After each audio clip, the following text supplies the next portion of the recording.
Before I start this video, I just wanted to let you guys know that my IMAT biology notes for the IMAT course, including all of psychology and anatomy with around 350 pages, is live on my Patreon page. You can go check it out in the description below.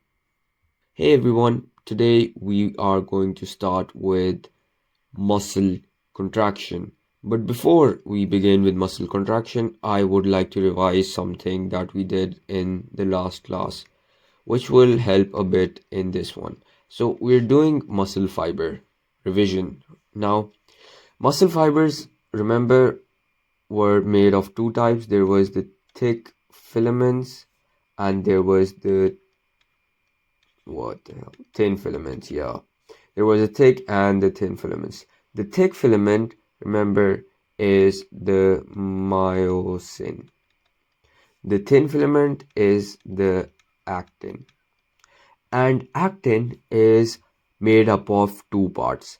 Actin is attached to two different parts. The tropomyosin and the troponin.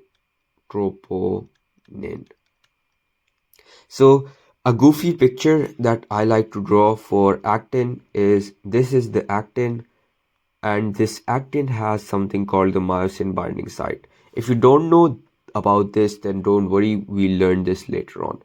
But there is this thing on actin called the myosin binding site, and this myosin binding site is blocked by tropomyosin. Remember it this way: tropomyosin is closer to myosin than troponin, and because of that, tropomyosin actually blocks a lot of the tropomyosin. So yeah, and the myosin binding site is blocked by tropomyosin, and it's also attached to troponin. So this actin is attached to the troponin and the tropomyosin. So yeah, now going back to muscle contraction. Muscle contraction is basically an action potential, and any action potential starts with a synapse. So this synapse is called a neuromuscular junction. This neuromuscular junction, in other words, is just a motor neuron and a muscle fiber.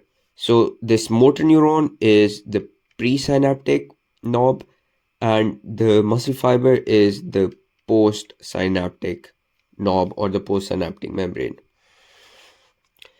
Now, moving on, why is it called a cholinergic synapse? It's because the neurotransmitter, if you don't know what neurotransmitter is basically the chemical that is transported across a synapse.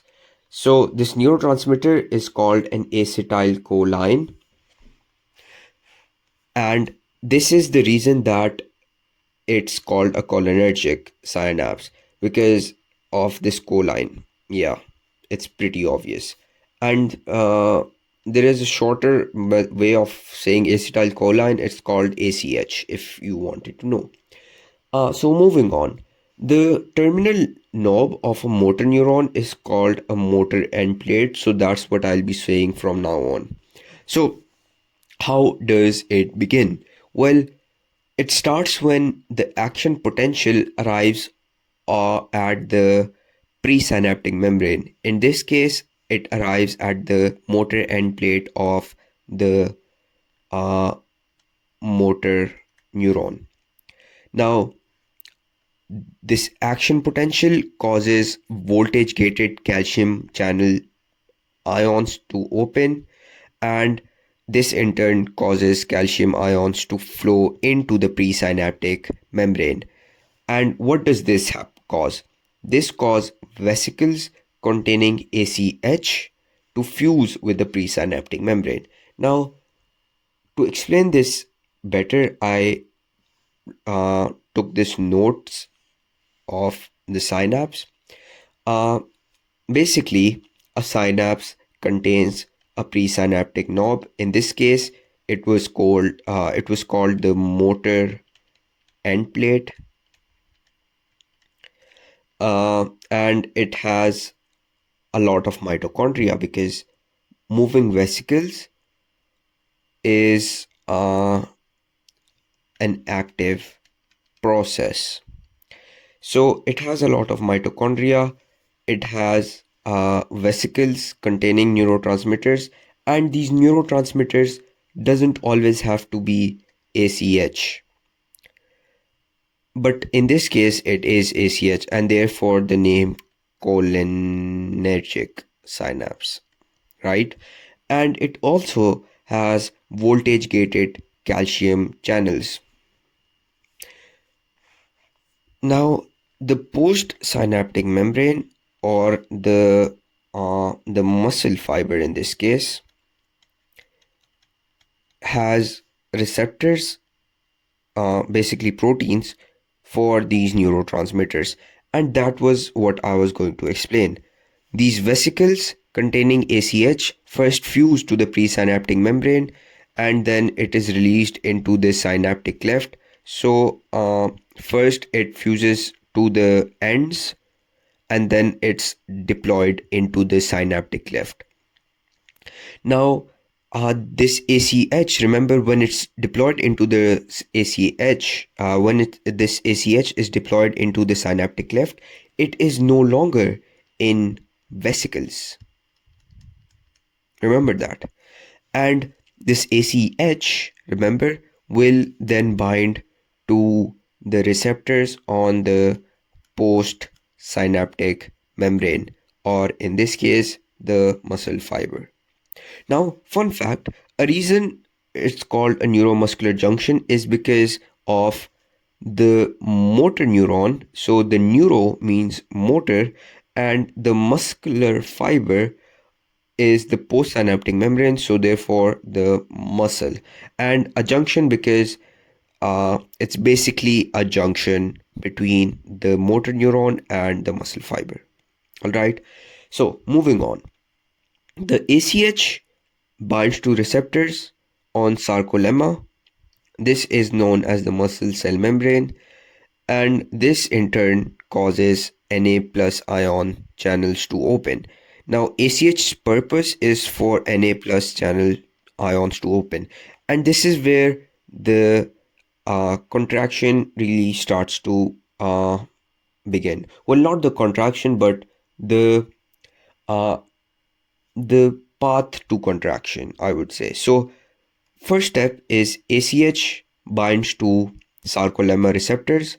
This causes Na plus ions to be released into the sarcolemma or the sarcoplasm. This Na plus then causes calcium ions to be deployed into the sarcoplasm. Now, why does this happen? Well, because the moment Na plus ions enter the sarcoplasm, uh, this causes uh, this causes depolarization. Yeah, and um, first Na plus ions will enter sarcoplasmic reticulum. Calcium ions uh, will cause the muscle contraction to begin. So calcium ions will move into the sarcoplasm, and this is where depolarization happens. So what happens in the sarcoplasm? Well, first of all, the sole purpose of calcium ions is to bind to uh, this thing right here. So remember this goofy drawing I made? Well, first of all, this was actin, the big thing. This was uh, tropomyosin, and this was troponin. So remember, when the muscle is relaxed, troponin is attached to tropomyosin.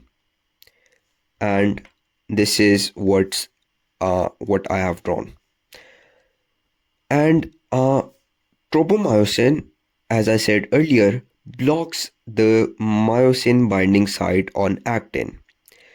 But when calcium ions enter sarcoplasm, the calcium ions will bind to the troponin. So you see this calcium ion right here.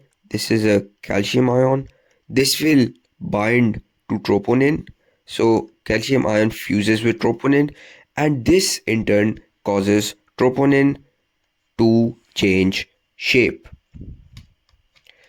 So troponin changes shape, so it becomes irregularly shaped, and this causes tropomyosin to move back or front. How do you whatever you try to view it. So tropomyosin moves away from troponin because troponin changed shape, because calcium ion are attached to the troponin. So what is happening in this chain of reaction? So first of all, ACH came to the sarcoplasmic reticulum. From the sarcoplasmic reticulum, Na plus ions were deployed because of ACH. Na plus ions caused depolarization. Depolarization caused the release of calcium ions in the sarcoplasmic reticulum, not in the sarcoplasm. This should be sarcoplasmic reticulum, my bad. But it will eventually move into the sarcoplasm. So calcium ions move into the sarcoplasm. This causes troponin changes shape. Myosin binding site is now exposed, and myosin will bind to actin. So the myosin binding site is exposed. This allows myosin head to attach and form cross bridges with actin. Now, the goofy drawing that I showed you earlier, well, now myosin is binded to the myosin binding site. So myosin binding happens. What happens next? Because myosin is attached to the actin, this will cause ATP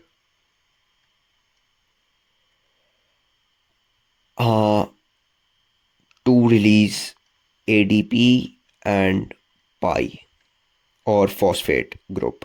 Now, when this conversation happens, ATP to ADP, remember, releases a lot of energy. So when ATP converts to ADP, this releases a lot of energy, and this allows the myosin head, which is attached to the actin, to tilt and pull actin towards itself. Now, when this is happening, both of them are moving closer to each other, and this is known as a power stroke. A power stroke causes the actin to move towards the M line, and because they are moving closer now, these two lines, actin, one is actin, one is myosin. Both of them are moving towards each other thanks to the energy of ATP. This will cause the myofibril, or the sarcomere, or the muscle fiber, however you want to say it. This will cause it to shorten. And because of this, ADP, remember, is released from the myosin head. Now, what happens after that? What happens when the contraction happens? Well, energy is no longer made. So the ATP will then bind to the myosin head, and ATPase hydrolyzes ATP into ADP and pi. This has happened, and ATP is gone, kapush. It's converted into ADP, energy is released. Now the myosin head can let go of actin because hey, the contraction has finished. You no longer need the contraction. So the myosin head lets go of actin. Myosin will move back to its original position because now uh, myosin no longer forms cross bridges. Uh, well, myosin does form cross bridges, but now ATP is no longer there, so the power stroke does not happen. So myosin moves back to its original position. Now the contraction has happened. How does the muscle relax? Well, it all starts off with uh, calcium, right? When calcium is no longer there, when you cut the supply of calcium, right? When you cut this supply, well, earlier I told you that calcium attaches to troponin, right? Well, what if there is no calcium? When there is no calcium, calcium will not attach to troponin.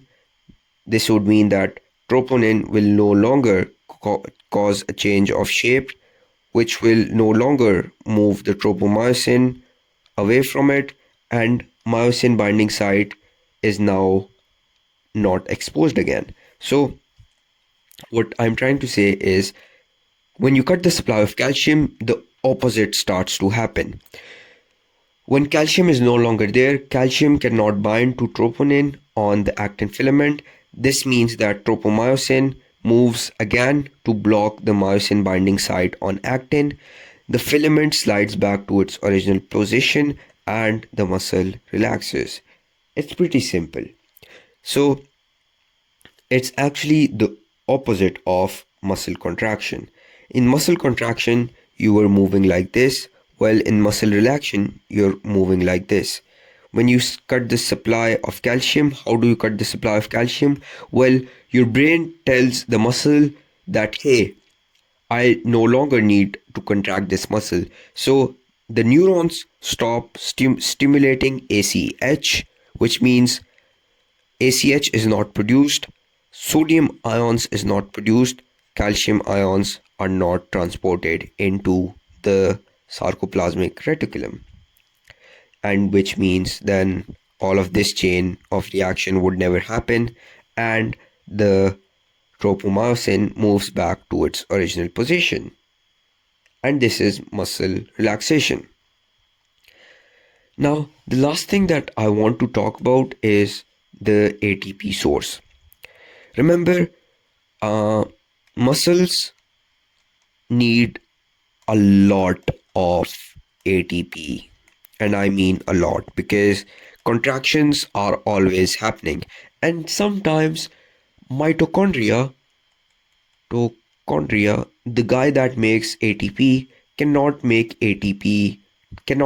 enough ATP for the muscles, and when this happens, you need another source of ATP because then contractions would never happen. So this is where creatine phosphate comes in to play.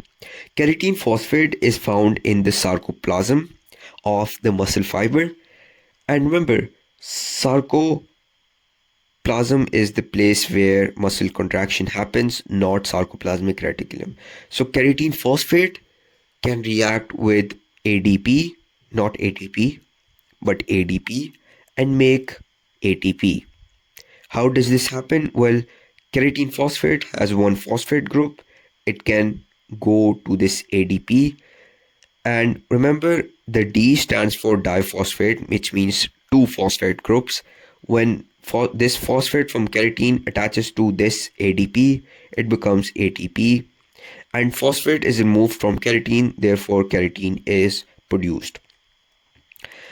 Now, this reaction causes ATP to be produced in the sarcoplasm, so ATP can now be used even though the mitochondria is not making enough ATP. But remember, keratin is not healthy for the body, it's toxic, and therefore Keratin is transported into the blood plasma, and then it is ultrafiltered in the kidney. But this doesn't always happen, because sometimes the muscle stops contracting sooner than expected, and because of this, this reaction is reversible. So when you no longer need ATP and you have a lot of ATP left in the body, in the muscle, you can use this ATP to react with keratin, and this reaction will therefore be reversible. So this sign, if you paid attention, this sign basically means that the reaction is reversible. So when the ATP demand is reduced, the reaction reverses. It makes keratin phosphate again. So now you don't have to remove this. But if this reaction is not reversible and you do need a lot of ATP, when the muscle is contracting a lot, then you make a lot of keratin. And then keratin must be excreted in the urine. All right. And with that, we end the chapter for muscle contraction and relaxation. Remember, if you want the notes, you can get them on my Patreon page for a really cheap price. I'll see you in the next class.